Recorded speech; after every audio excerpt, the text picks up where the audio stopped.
Welcome, beautiful people, to Keeping It Real on Purpose. I am your host, Edna White. Today, we're not just going to talk about writing. We're talking about the brutal necessity of truth. Our guest ventures into the shadows, the places where society hides its trauma and its rawest stories. He's an author, an educator in juvenile detention halls and classrooms of refugees, and the host of the Shadow Work Writers. We're asking these uncomfortable questions about craft, conscience, and control. Get ready to dismantle the lies. This is Shaun McMichael, and we welcome you to the show. It's great to be here. Thank you so much, Edna. You're welcome. So tell us how you show up in the world. It's wonderful. I mean, it very much depends on where I am. When I was a teenager, which inspired me to write this book, Whistlepunk Falls. Yes. When I was a teenager, I viewed it as you need to be yourself all the time. You know, you need to be authentic. Don't be fake. You don't want to be phony. But I noticed that as I age, I find it useful to have a box full of not masks, I wouldn't say, but maybe different hats. Yes. And so today, that's easier. Yeah. As you can see behind me, this is my high school classroom. I'm a high school teacher to immigrants and refugees. It's a public high school here in Seattle. Okay. And so I show up here as I have to be buoyant. I have to be optimistic. But I also have to listen. I need to listen to what my students are telling me. Sometimes not with their words. We speak different languages. So sometimes words aren't easy, but I have to listen to their body language. Mm-hmm. I have to listen to what they're conveying and trying to tell me through their behavior. And Edna, you might have heard this before, that behavior is communication. Oh, absolutely. When young people are behaving in a certain way, they're trying to tell you something. Even if it's behaving in a strange way, like my character behaves in some strange ways. He's trying to tell the reader something. He's trying to tell his friends something and his family something. My students too. And so I need to show up with a big pair of ears to listen to my students. Oh, yeah.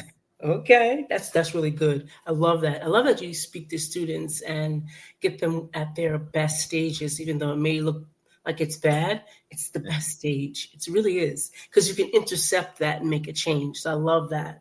I agree. And I think that adolescence was, I think Flannery O'Connor said, if you survive past middle school, you have enough to write about for your whole life. Oh, absolutely. And I tend to agree. I think for me, high school was a beautiful time. It was the best times, but just like Charles Dickens says in Tale of Two Cities, best times, worst of times. Yes. I made some of my best friends. I texted with one of my high school buddies today, and I made some of my best friends then, but I also had some of my darkest times. Yeah. Talking about writing, because I know you showed your book back there. Show it again. There you go. Okay. So talking about writing, what's one of the dangerous, comfortable lies that you as a writer can tell? So, I mean, I think a comfortable lie is that something Steinbeck wrote in East of Eden. And I love that book. I love Steinbeck. He's a white-bodied author, and I'm a white-bodied author. And he said this, from the lonely mind of the man alone is where genius springs from.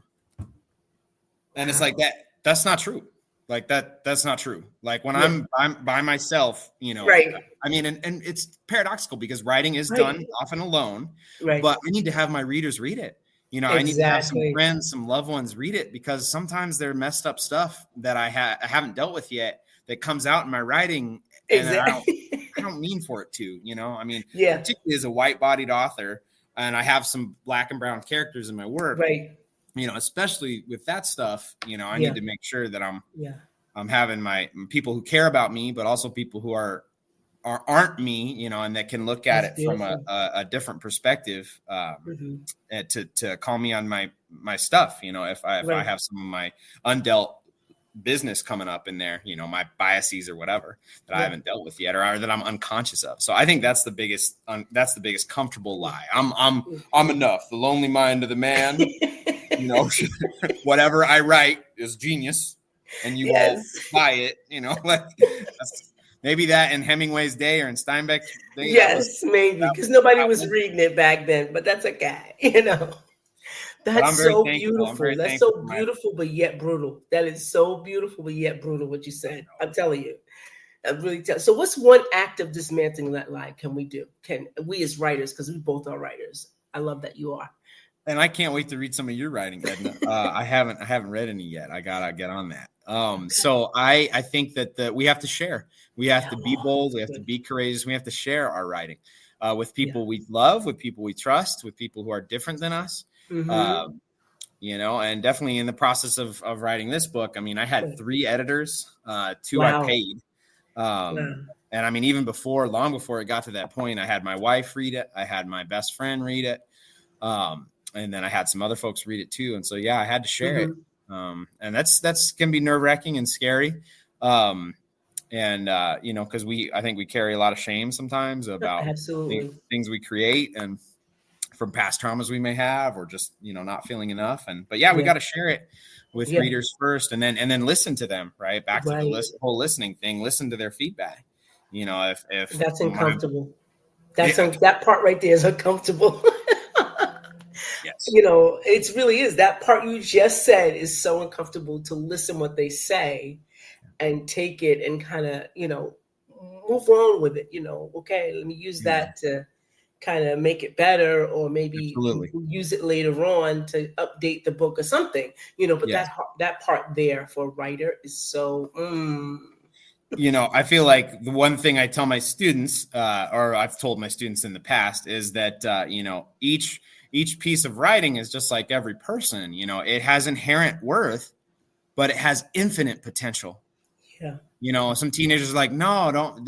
I wrote it. It's perfect as is. It doesn't. It's like,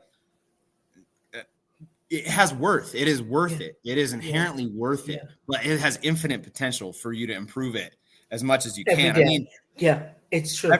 I forgot what critic, and this is true for all writing. There was a critic who said, there isn't one young person in this planet that could improve a Shakespeare line or two.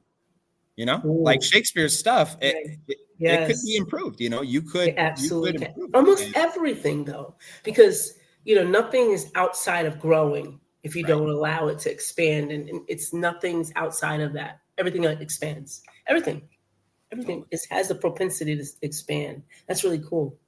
I know that I don't know if you experience where you are, but they're kind of taking some writings out of schools and things like that, right?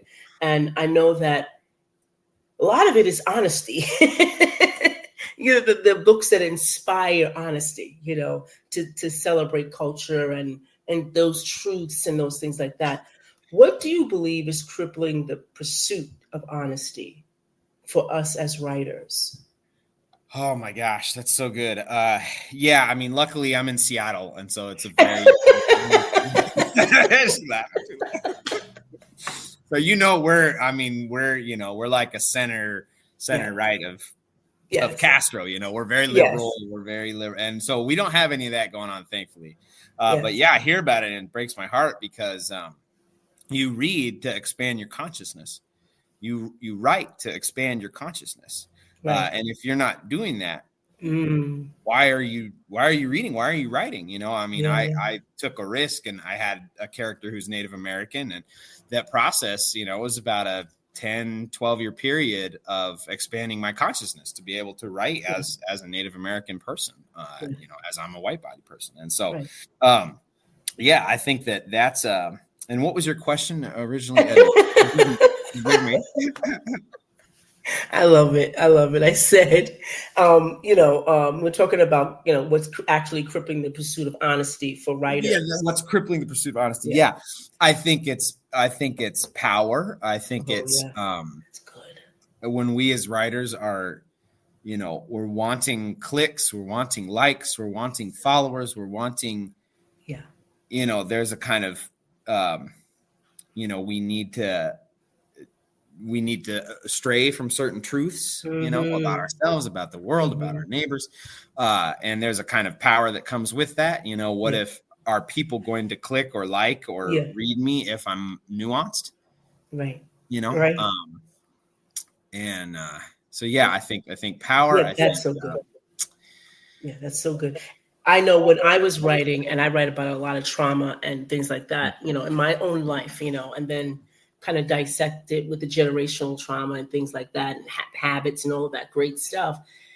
It's wanting to be accepted in the commercial world, because we don't talk about those things in those commercial worlds to sell your book. No, Right. those things are like taboo, and talking like the things that you write about as well. They're not in the mainstream of a publisher coming and grabbing you, and I think we miss the good work of people when they are writing to be commercial, like you said. That's what I'm thinking it is. Like to be in the mainstream, it's not really that great. It's like hollow words, and there goes the honesty. Honesty is gone. And yes, and I am so thankful of the writers that do go there, and that do make it commercial. I mean, Toni Morrison, I think has someone has taken up her mantle, and it's the author of I just read it. It's called Let Us Descend. It's a novel by the same person who wrote The Men We Reap. And I forgot her. I'm blanking on her name. She's from Mississippi. She's an African-American professor. And she goes there. She goes to the trauma. She goes to, racial and gender, but also personal. And she enacts it out in her work in a way that's very lyrical, very symbolic. And it's really reminiscent of Morrison's, I think, greatest work. So it's really cool when you come across writing that is commercial, but is still doing that work. Yeah. And I applaud those publishers who do, allow you. Jasmine Ward. Ward's her name. Yes, I applaud them.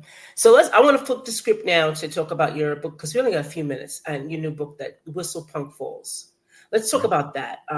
Tell me how that came about, and give me some little insights on that new book there. Yeah, so this is inspired by my high school experience. I had a very tight friend group, and we saw a couple people in our friend group experience some intense mental health situations, and they didn't get the care they needed. And so that, and they hurt others, they hurt themselves, they were disfigured in this process of trying to handle their mental health challenges alone.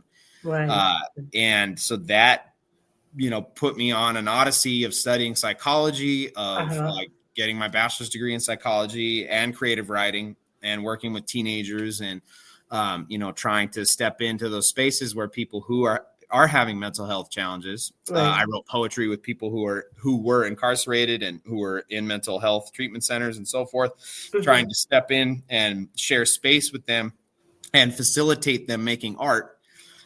So as a way of disrupting the isolation, but also, guiding them on a path of healing.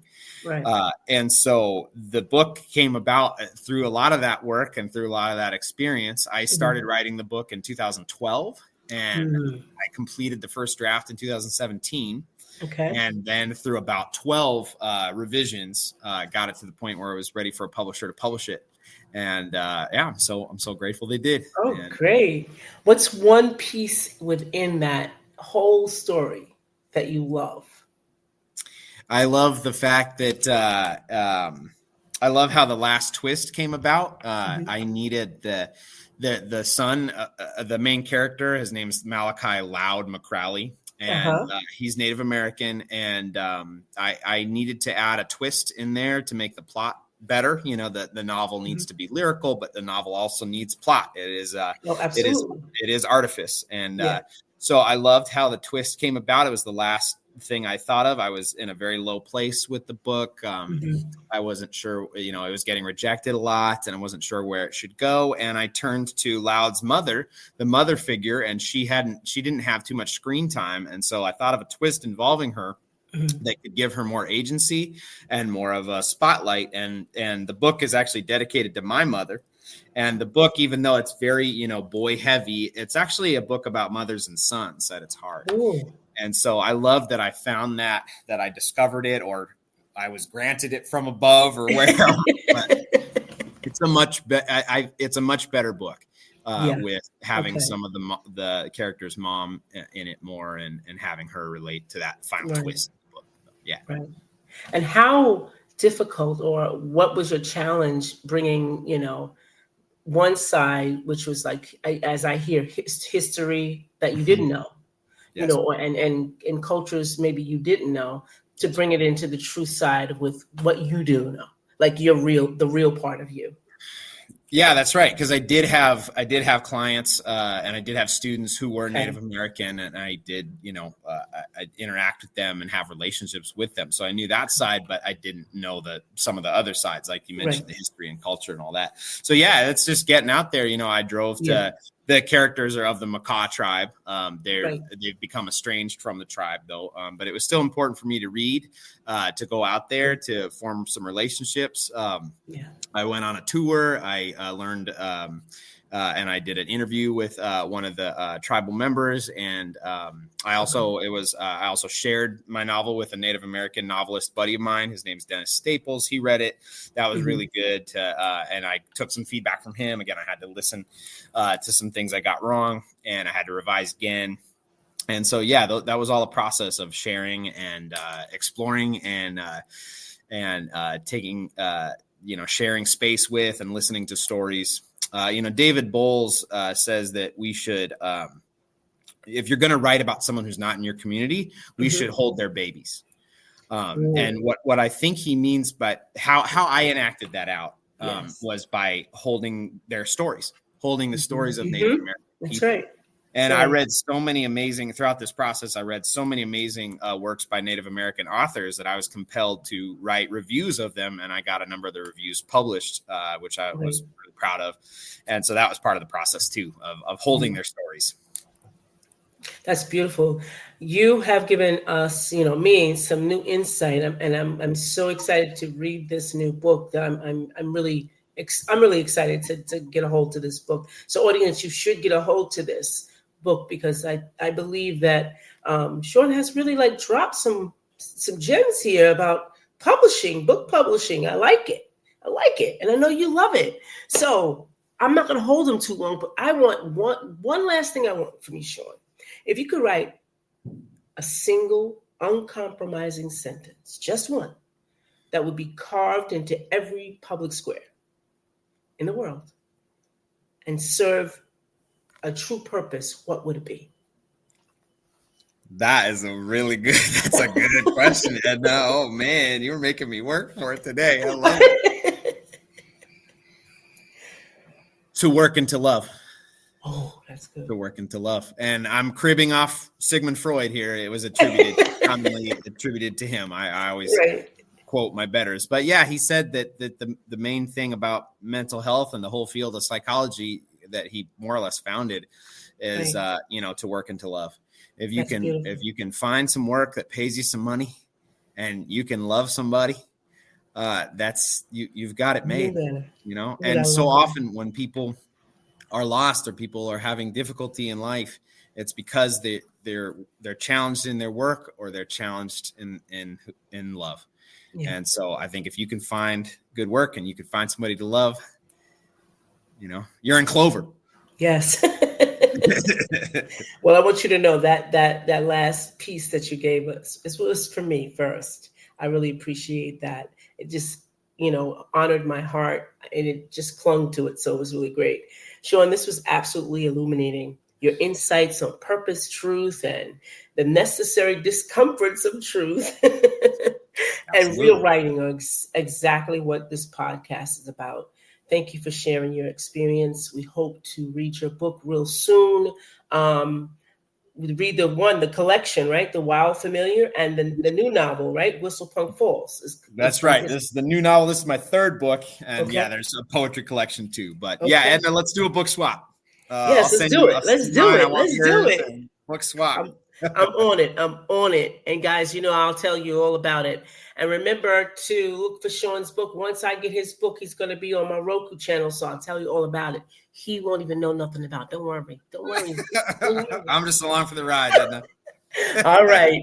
So audience, thank you so much for being here. Remember to really keep it real. Thanks so much. And bye for now. Shopify is a global commerce platform that helps you sell at every stage of your business.